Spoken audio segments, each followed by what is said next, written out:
Welcome back to Spotlight. I'm here with Dane Hunter and Lubina Liburd. Yes. Dane is going to be a speaker at the TEDxROADTOWN event that's coming up on Wednesday, the 29th of March. That's correct. That's next Wednesday, yes? Cool. So I'm going to start with you, Sure. Dane, because I know you got to catch a boat to the Virgin Islands. We're going to get as much information out of you because I have Lavina for a few more minutes, right? So of course, you've lived virtually all your life in the Virgin Islands. Yes, sir. Yeah. And to just give us a little background, your dad is in film business. Sure, yeah. Television. My father, he was a director years ago on the pretty famous U.S. TV show, The Love Boat. And that led to him coming to the Caribbean. So he was in St. Thomas forever and then eventually moved over to the BVI, which is, of course, where I'm from. And then I've grown up in the BVI for the past 20 years, and my family's run a television station over there. So I've kind of been born and raised in film. And only recently I went off to attend a film school up in the States, the Colorado Film School. And now I've come back to hopefully be working here in film. Okay, so you graduated recently as what? I was majoring in directing for film and writing for television, which are skills I hope to apply here locally to different stories that we can tell here. But you made, I've seen some movies you made as a kid, right? Yeah. Well, how old were you? How old were you when you started making? Oh film? man. So one of the first films that I had here, which started getting notoriety, was film Hooky, which I made when I was about 15 years old. And you were in Cedar. Yeah, when I was in high school here, or just getting into high school. And as soon as we had the film complete, it was only about a 20-minute project. We contacted Yuppies, so we got it showed here at the local theater, and then we had it shown on cable TV and everything. And then immediately after that, everybody would be noticing me in little restaurants and coffee shops and things, and saying, "Oh, hey, you're the kid on that TV show." Yeah. And that's fun, right? Yeah. Now, how did you get hooked up with TEDxROADTOWN? Well, I had actually heard about the event from my friend Miss Amber Wheatley, and I was just about to contact her to find out how I could get a ticket to come see the event, because I heard that she was one of the people organizing it. Yes. And she let me know that they were actually planning on talking to me about being a speaker here. I was like, oh, so that means I get to go for free, right? So that ended up working out perfectly, because I was already really intrigued to see what the community had to offer and what the talking points would be. And she wanted me to come in as a guest speaker and discuss some of my ideas I have for the community. Okay. So what would you be talking about without giving away the whole show, the whole speech? Right. Essentially, the topic I'm going to be covering personally is why it's not okay to be okay. So we're looking at satisfaction as being kind of an ailment for success. Satisfaction as an ailment for success. So is another way of saying accepting mediocrity? Exactly, right. So trying to avoid accepting the place where you currently are so you can continue to push yourself. Okay. So how do you recognize your imperfection? Well, a lot of that's going to be covered at the event. Okay. But you'll be talking about how do you recognize when what you think is good is not good enough. Right, exactly. Yeah, kind of how to deal with that and why it's a problem in itself. Okay, so there are specific skills that you have to know about in order to be that discerning as a person. I do feel it's all mental, but yeah, it's going to be covered at the talk on the 29th. You're getting into detail.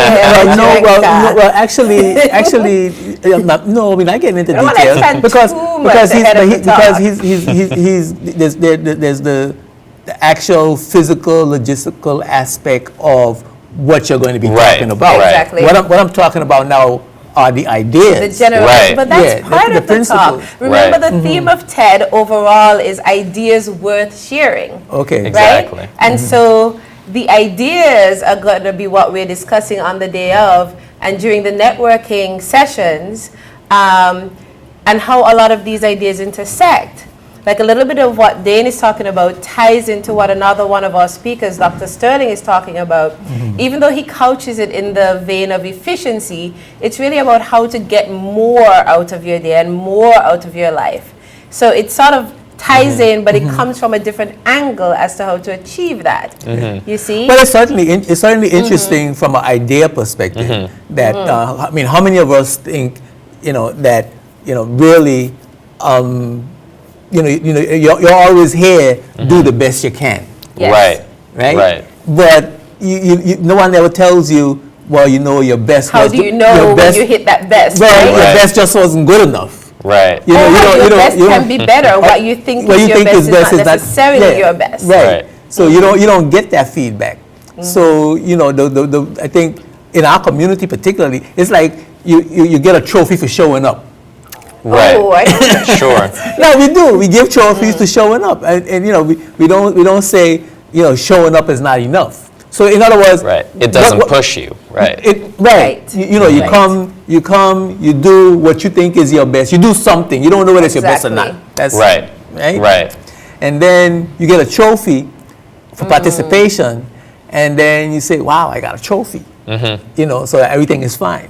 Right. And that's more or less what we're talking about. Right. The whole philosophy I'm going after is throwing away that trophy to go try and get the next biggest, The next shiniest level. one.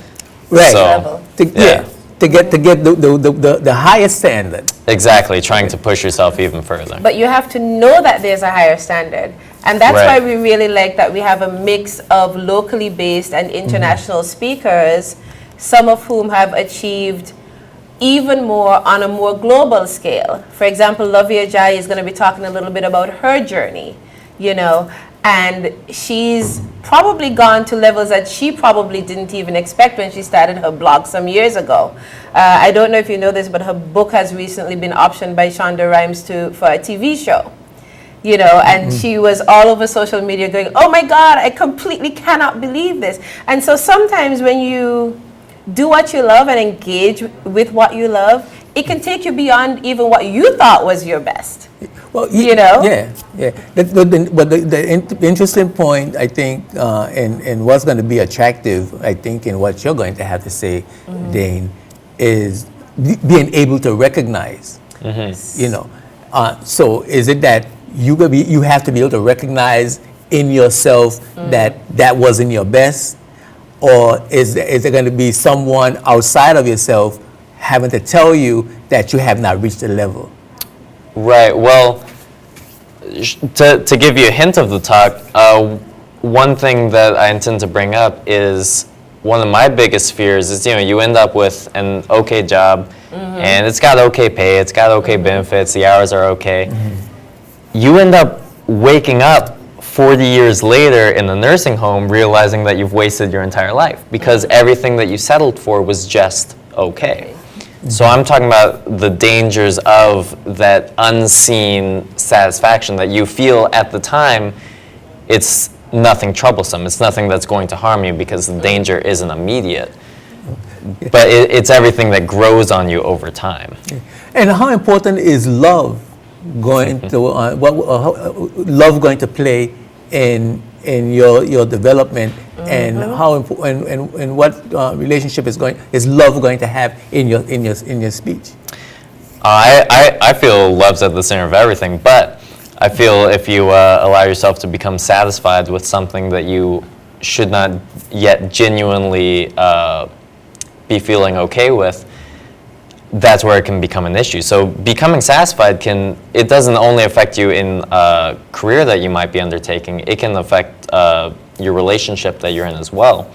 So allowing yourself to become complacent in something Absolutely. will harm you in any form of your life, really. But I'm talking about love from the perspective of loving the thing that you're doing. Sure. Well, let's talk about love for a minute, because we also have Dr. Richard Georges and Arande Pitt on the program. So speaking about love, let's talk about, say, the poet's love for his art and how that plays out into a full career. Right? Because I know that That's you exactly know what he's I'm talking recently about. published a new book. Yes. And he's also editing the magazine Mocha. Did I pronounce that right? And so, you know, that idea of generating your life from your passion, generating your life from the things that you love to do, and seeing how that can turn into, you know, everyone has to make money to live, yes? Yes. But ideally, you're more motivated and you're more productive if you're also pursuing your passion. And passion ties in also to what Orlando is going to be talking about, how he found his passion and turned it into a business with the charters and adventure sports. How and do you so make on. money from the thing that you love? Exactly. How do you, not even so make money, but how do you have a good living, a good life from the thing that you love? Exactly. Yeah. And that's kind of a common theme that actually runs through all our speakers. Even though our overall theme is throwing out the box, right?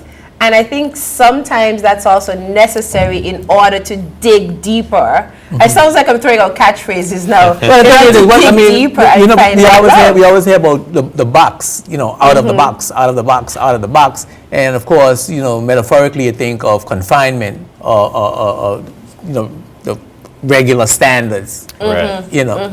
And so you're looking for something totally new and totally different. But how, you know, it's like, how do you know when you're in or outside the box? You know, Our speakers will tell you. well, and so then I think that's really what is going to make people want to come to TEDx Roadtown on March the 29th. Because those questions are the questions that really need to be answered. If you're planning to answer those questions, you know, you gotta be there. You know, Right. you gotta be there. We run out of time for Dane. Not a problem. Yeah, but it's like, you know, that's part of my problem, that you know, I never feel like I'm good enough doing this job that I love to do. But that's good because that pushes you to always do better. You know, I mean, it's like sometimes I can't listen to myself or watch myself on television, I cringe. I'm like, oh, But at least you're doing a job that you love to do, you know? well, yeah. I would much rather struggle trying to make a film than be satisfied working in a cubicle, you know?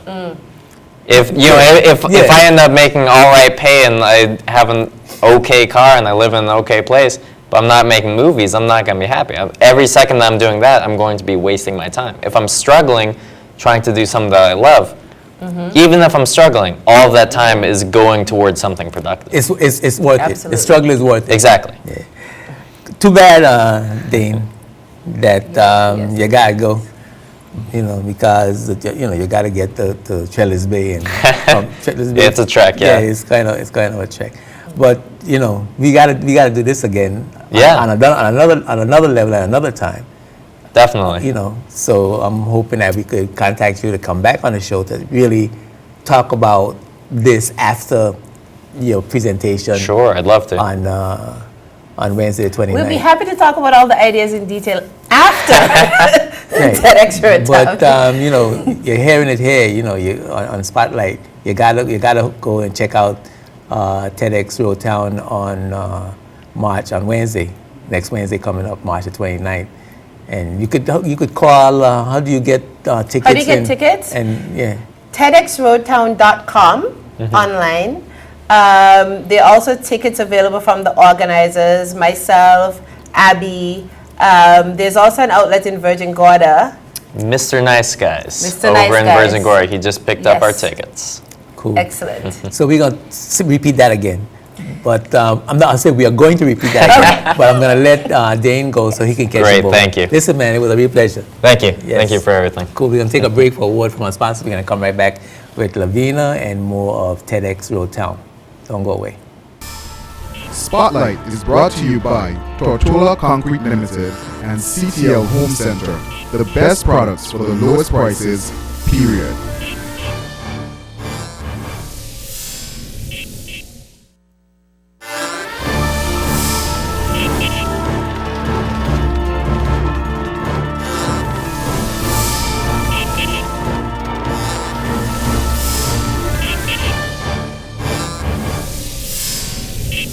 welcome back to Spotlight. I'm here with Lavina. Hi. I mean, you know, that was really exciting for me, that whole concept. You know, it's something that you don't really think about. Exactly. What are some of the things? Who are some of the other speakers that are going to be coming to TEDx? The other speakers, well, obviously we're just speaking to Dane. Lavi Ajayi is probably the most famous one. She's one of our 2 international speakers. Lavi is a social media guru. She is a writer. She's a blogger.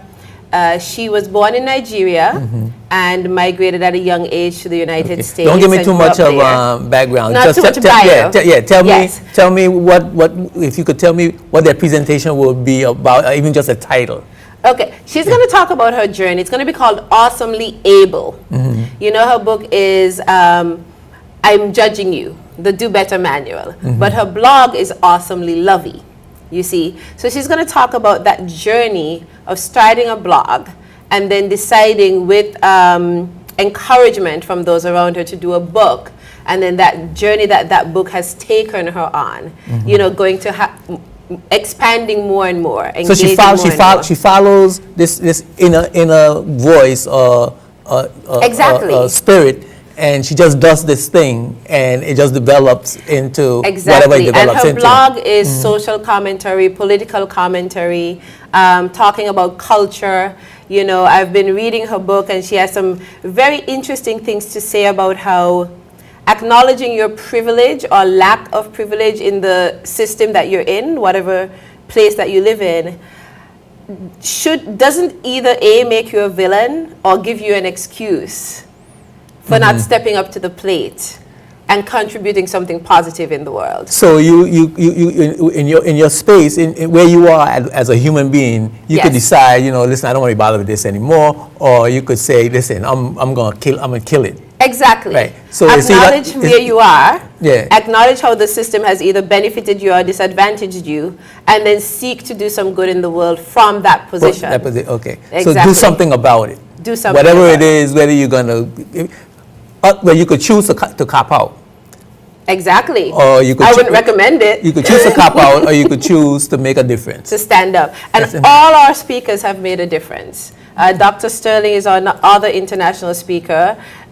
He's on his 2nd book now. He started out as an ER doctor and learned a lot in that arena about how things could be done better. Everybody talks about the healthcare system in the US and how damaged it is. Right. Healthcare systems worldwide. Right. So starting out from there, and then his journey has then taken him into exploring not just ways to make medicine more efficient and more workable for the patient, but then ways to make your overall life more efficient and more workable for you as an individual.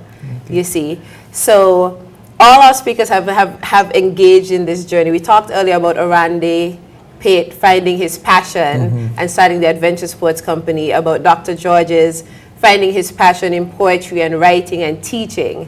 So it's a very similar theme, right? And it's very individual. It's not like this one recommended box, this one recommended pathway that everybody has taken. But it seems like there's this common thread running through the whole thing. Well, not even the event, but through the individuals. Even though they are individuals and going in different directions, there's this spirituality, what I like to identify as this spiritual process that they go through, where they realize, they begin to realize their potential, or they begin to see what their destiny is supposed to be. I think that's very true. Yeah. I think that's very true. And it's interesting because that's also the ethos of the TED idea. You know, technology, education, design, and then ideas worth sharing, right? It's all about not just sort of finding your passion in a vacuum, but getting more and more information and engaging more and more and sharing ideas and throwing things out there. And through that process, you develop, and communities develop, and societies develop. And the world develop, and things change. Exactly. And this is why TED started TEDx, which is these independently organized TED events where they grant a license. We have sort of a baby license, maximum of 100 attendees, to sort of start investigating these ideas and doing this sort of event in our community. And it's very exciting. Well, yeah, well, it's very exciting. It certainly is, and I'm looking forward to hearing more about it. I'm sorry, we are being terrorized tonight. It's been great. We've been terrorized by the clock tonight, but it's really, really interesting, and I'm looking forward to, after the event, to perhaps having more discussion around these particular types of ideas. Yes. The process of human development. I like to put a term. I hope you come and like join us. I hope you come and join us. We'll talk about that as well. Yes. Good to have you. Thanks for coming by. Thank you for having us. Yes, we're going to take a break, and we're coming back with the persons in the maritime industry. We're going to be talking with John Samuel. He used to be the director of the ship registry.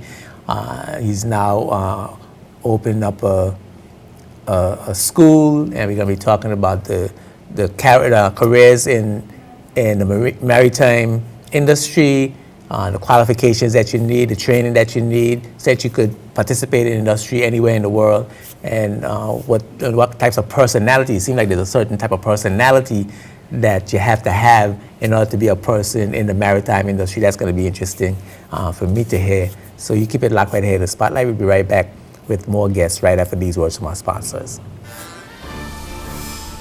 Spotlight is brought to you by Ocean Conversion BVI Limited and BVI Tourist Board. We are one BVI.